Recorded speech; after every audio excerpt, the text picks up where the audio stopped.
Hi, it's Lee, and welcome to the Tesla Economist. I've been really disappointed with the 4680 progress, obviously, and I'm pretty sure every Tesla shareholder has. Tesla have not delivered close to the promises, so much so that many investors aren't even thinking about them anymore, and instead trying to re-evaluate Tesla's future without them, and what the company would be worth as a result, and how fast it can grow without these cells that had nearly 10 times the production output per capita. It is also the only cell in the world that is capable of ramping up to extreme production that can also offer long range, or be used in larger, heavier vehicles. In fact, it is currently the only cell in the world that has the potential to make a serious impact in global transportation.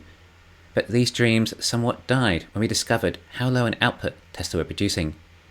Not only that, but the energy density too, on par with the cheapest cells on the market, LFP. Yet 4680s are supposed to be revolutionary new cells that would be lower cost and the highest energy density.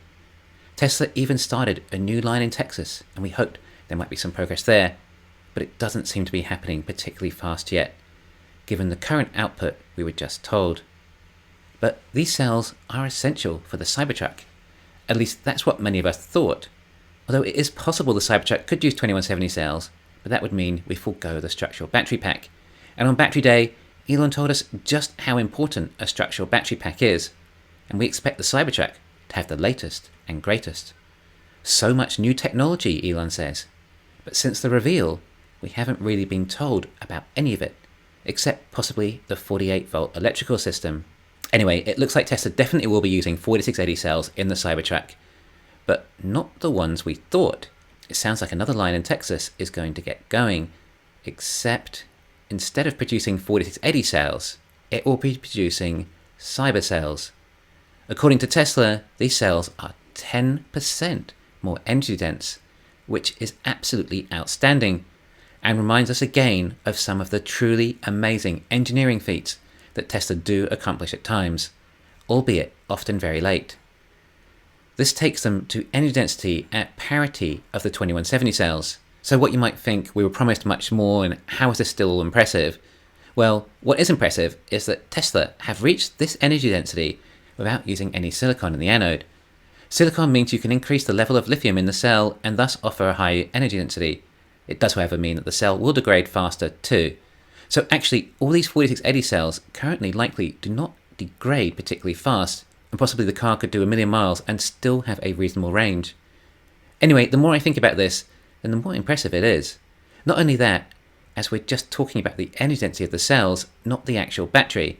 Remember, one of the biggest deals about the 4680 cells is the cell-to-vehicle integration. That's right, the cells are the structure of the pack. This means that the energy density would indeed be higher with these cyber cells than the 2170 cells at the pack level.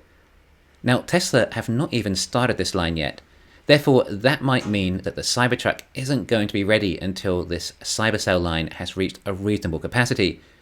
Not high volume production or anything, just perhaps 1,000,000 cells a week or something like that. Enough for about 1,000 Cybertrucks. If that even, at least to start with. Therefore, I'm not expecting deliveries for the Cybertruck to start until Q4 now. Unless Tesla launch with the other 4680 cells and perhaps can announce two versions of the truck. Perhaps a dual motor with the 4680 cells and a tri-motor with these cyber cells. Tesla can deliver the dual motor first, and then say in Q4 we'll be selling the longer range version shortly after. This way, Tesla get to launch early and also get to show a higher spec version.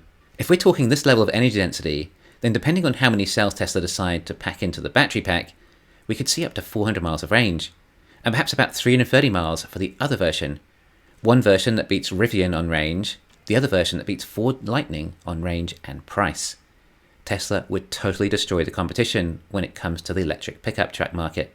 And one major difference that Tesla have is that when they do eventually ramp up production, well, the cost of the vehicle will be so low to produce, there will actually be this thing that other EV companies don't seem to care about, called profit. Alright, so Tesla have clearly not given up on the 4680 cells, and hopefully still see them as a possibility to ramp in the near future. And as we know, a 4680 ramp changes everything.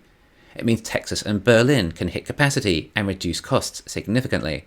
It means Tesla can offer longer range vehicles, or vehicles with smaller batteries at much lower costs and see more profit. It means that the semi-truck factory can break ground, as they know they're going to be capable of making cells that go into the semi. It means that Tesla can ramp to hundreds of gigawatt hours a year of cells capacity. The biggest takeaway for me from this was the fact that Tesla can get the cell energy density to the same as the 2170 without using the silicon in the anode or introducing the new cathode. Therefore, this is likely just achieved from the anode, which is using dry battery electrode process already, and the fact the volume to surface area ratio is higher for the 4680, requiring less casing for the equivalent size cells. Hence part of the reason Tesla made the diameter of these cells so much more than the previous, and was able to do this due to the tabless design. Now, the additional energy density we might see by adding silicon into the anode will depend on just how much silicon they add. Silicon could add between 10 to 30% more energy density, depending on the type of silicon used and the amount they use. But even 10% more would mean that we are around 290 watts per kilogram energy density. This is starting to get really high. I was obviously disappointed with the teardowns we saw from the 4680, the fact they were still using cobalt on the cathode, and the fact the energy density was similar to only LFP.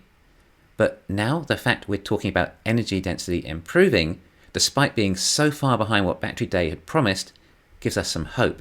And I did used to say back then that even if it takes Tesla years until they solve 4680s, it will all be worth it and be a huge deal. With cost savings of around perhaps $3,000 just for the cells per vehicle, obviously makes a huge difference. Then the fact it allows for a structural battery pack and front and rear castings in addition to all of that. It really is starting to bring back some of the old feelings I had towards the future potential of these cells. Then we have the cathodes for the 4680 cells too. With the new cathode factory now apparently, I'm speculating here, but I'm not the only one, but the new cathode factory could possibly be for the dry battery electrode process. They went to a lot of effort with this factory, and presumably it was an afterthought or realization of how much more complex the process ended up being. I don't know if they're still going to be using cobalt in these cathodes either, and I'm not even sure we will see them in the 4680 cells until sometime next year. But when silicon is added into the anode, along with these new cathodes, then I think we must be at around 300 watts per kilogram energy density, making this the most energy dense cell for vehicles in mass production.